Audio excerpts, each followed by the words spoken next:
Breaking tonight, a partial government shutdown as President Trump says he's not backing down and he will fulfill his promise to build a wall. This is a live look at Capitol Hill right now as the government is officially shut down tonight.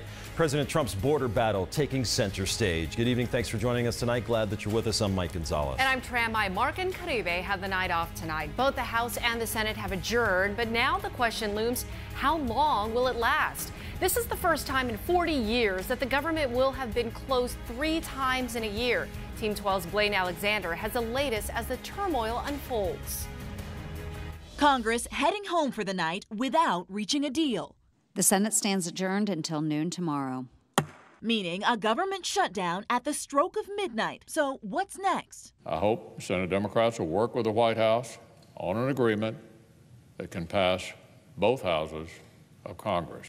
An agreement to keep working toward a deal that satisfies both parties and President Trump, who is demanding money for a border wall and pinning blame on Democrats. We're going to have a shutdown. There's nothing we can do about that because we need the Democrats to give us their votes. Despite saying this just last week. So I will take the mantle. I will be the one to shut it down. I'm not going to blame you for it. Vice President Pence with other White House officials on the Hill trying to bridge the gap, meeting with lawmakers. Those talks expected to continue through the weekend. To suggest that a deal is imminent would not be appropriate, but I can tell you that everybody is trying to look for a breakthrough. So who really feels the effects of a partial shutdown? Some 750,000 federal employees will see their paychecks delayed or work for free.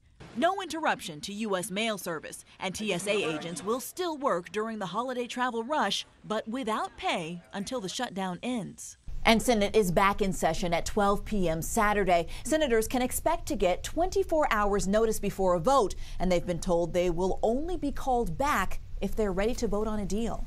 Blaine Alexander, NBC News, Washington.